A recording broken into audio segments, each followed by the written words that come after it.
There is a man standing in a temple at dawn, and he is not yet a monster. Remember that. Because everything you think you know about this story begins in the wrong place. Everyone points to the betrayal. Everyone points to the darkness. No one asks what he was trying to save. No one asks what a person looks like the moment before. You are about to find out. And I promise you the answer is not what you were told. Stay with me. He was the most gifted being his order had ever produced. They said this openly. They measured him and the instruments broke. He walked into their halls as a child with sand still on his boots, and they looked at each other the way adults look when something arrives they have no category for. He was 9 years old and already something they had never seen. The tragedy is not what he became. The tragedy is what he was before. The tools that made him extraordinary were the exact same tools that made him destroyable. You need to understand that before we go further. What do you do with a child who feels everything at a frequency the people around him cannot hear? You have exactly two options. You teach him to be with the feeling, or you teach him to suppress it. His order chose suppression. They dressed it in philosophy. They called it detachment. They called it peace. They had a word for what he felt, and the word they used was dangerous. They were not wrong about the sequence. They were catastrophically wrong about the solution. You do not cure a man of drowning by telling him not to need water. So he learned to hide. He became extraordinarily good at hiding.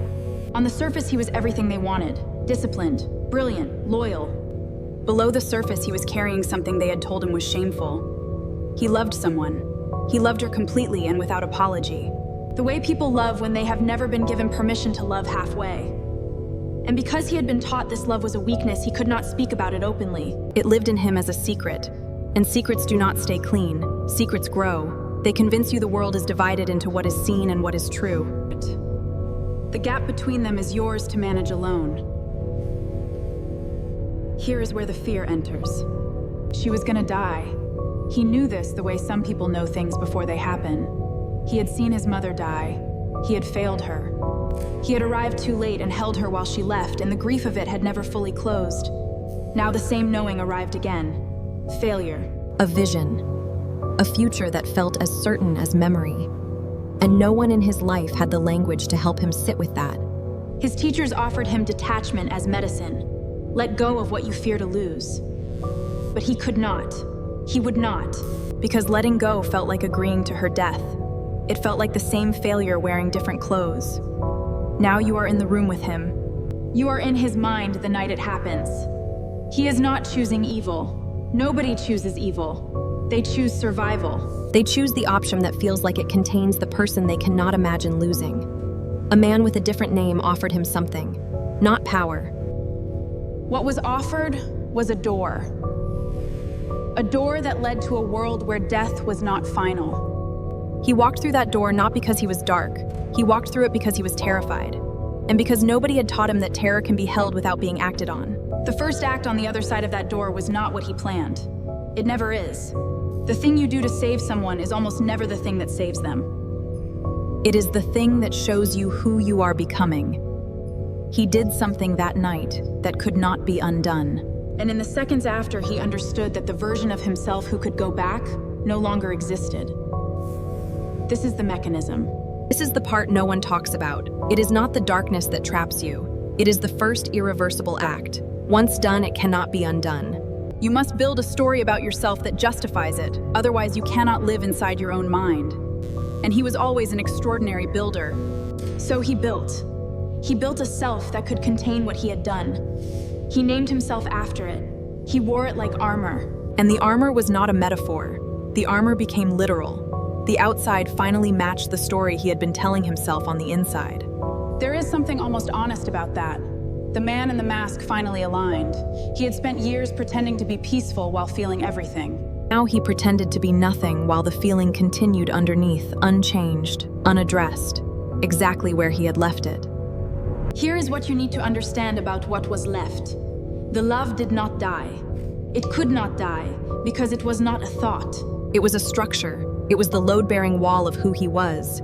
He had destroyed everything to save it, and the saving had destroyed the thing itself. The grief of that is not small. That is the grief that does not have a bottom. He carried it through decades of absolute power, and the power solved nothing. Because power has never solved grief. It has only ever given grief a larger stage. Here is what that stage looks like. An entire empire, and the grief was right there where he left it on the night he walked through the door. Waiting. Patient. There was a moment, decades later, a boy, not a prisoner, not a target, something he had not encountered in the years of absolute power. I offer you back the version of yourself you thought had been sealed in stone. The offer worked. Not because the darkness finally lost, but because the love had never stopped. The love had survived the armor and the name and the decades. The love had been waiting in the sealed room the whole time. This is why the story matters to you. Not because of the powers, not because of the weapons. Because you have felt the version of this in your own life. The thing you did that you thought was protecting someone. The door you walked through. Because the alternative felt like surrender. The self you built on top of the thing you needed to justify. And the question this story is asking you directly is, what is still waiting in the sealed room? He waited decades. You do not have to. This is not a story about falling. This is a story about what survives falling. And the answer is the thing they told you was the problem in the first place. The feeling they called dangerous. The love they called weakness. It was the only thing strong enough to end what the darkness could not. Stay with me. We are nearly at the closing. This is why you come back to the story.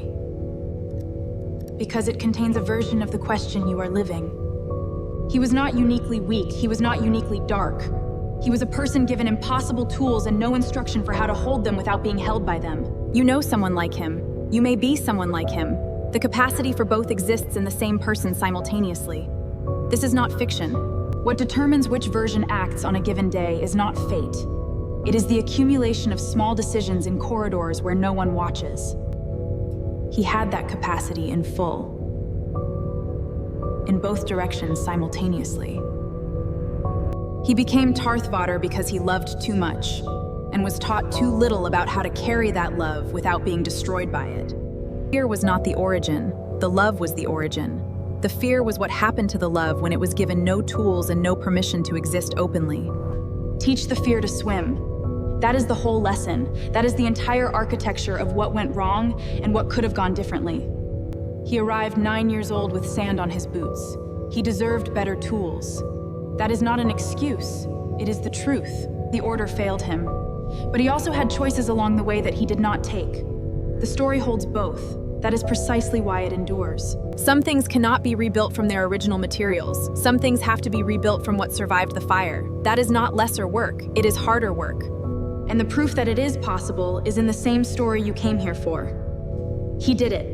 At the end of everything, he walked back through the door. Not dramatically, not in a way that undoes the decades. But the love was the hinge. The love was always the hinge. It was never the flaw they said it was. The flaw was the absence of a teacher. The flaw was a system that measured a gift and then made that gift into a weapon pointed at its own holder. You see this in people you know. The person who is hardest on the world is often the person who is hardest on themselves, who was taught that what they felt was the problem. And once you understand that, you look at the story differently. You look at the man in the corridor with different eyes. You recognize the architecture. The man who stood at the door for 11 minutes before choosing. The man who filed the false report. The man who waited decades with the coal still warm. You have been in that corridor. Different architecture. Same question. What do you do when the cost of choosing feels too high? The cost always feels too high before you pay it. After you pay it, you discover that what you were protecting was already damaged by the not choosing. He did not have to become Darth Vader. That is the heartbreak. And that heartbreak is the point. That is precisely what makes you come back to the story across decades. The alternative existed. The corridor existed. The choice existed. It was right there who loves. We do not tell this story to excuse him. We tell it to understand him. Understanding is the thing that prevents repetition. We resist the urge to resolve it, to make him purely dark or purely redeemed. He was both. And the truth at the center of the story is one sentence. The feeling they told him to suppress was the only thing strong enough to bring him back. That is a lesson that does not belong only to the story. It belongs to you, right now, in whatever corridor you are standing in. What is the thing you have been told is dangerous in you? What is the thing you suppress because the people around you did not have the language for it? That thing is not the problem. The problem is the absence of a teacher for that thing. And you can be that teacher for yourself. It is harder. It is not impossible. He is the map, not of how to fall, of what falls look like from the inside. And maps exist so that the next person travels a better route. The question at the center of the story has never been, why did he fall? The question has always been, what did the falling cost that did not need to be paid? The answer is, everything. Everything cost did not need to be paid. And that is the most honest answer a story this large can give. But not everything is lost in a fall. He proved that. The boy who arrived with sand on... And the proof lives in every person who has walked through a dark corridor and found that the thing they thought they had lost was still in there. The forest grows regardless of what happens in the wars above it. The roots go deeper than the battle's reach. That is the image I want you to carry out of this story. The roots go deeper than the battle's reach. The love goes deeper than the armor. He proved it, and now you know exactly why. This story started in a corridor, and it ends in one. The same dark architecture. Different. If you have been in that corridor, if you recognize something in this story, I would love to know which part in the comments below. Tell me which moment landed for you. We go somewhere equally unexpected next time. Same universe. The silence that comes before a different kind of fall. You will not see it coming. Before we get there, share this with someone who is standing in their own corridor right now. They may not know they need the map, but they do. The coal stays warm, even in the dark, even under the ash, even inside the armor. Stay with me for the next one. I will be in the same corridor, waiting. Same character, different question. Same quality of silence before the answer. Right now, in whatever corridor you are standing in. He became Darth Vader because he loved, and he stopped being Darth Vader because he loved. If this story changed the way you see him, tell me in the comments. And stay with me for the next corridor. Same universe. Next time we go somewhere equally unexpected. Same character, different silence. You will not see it coming. Stay with me.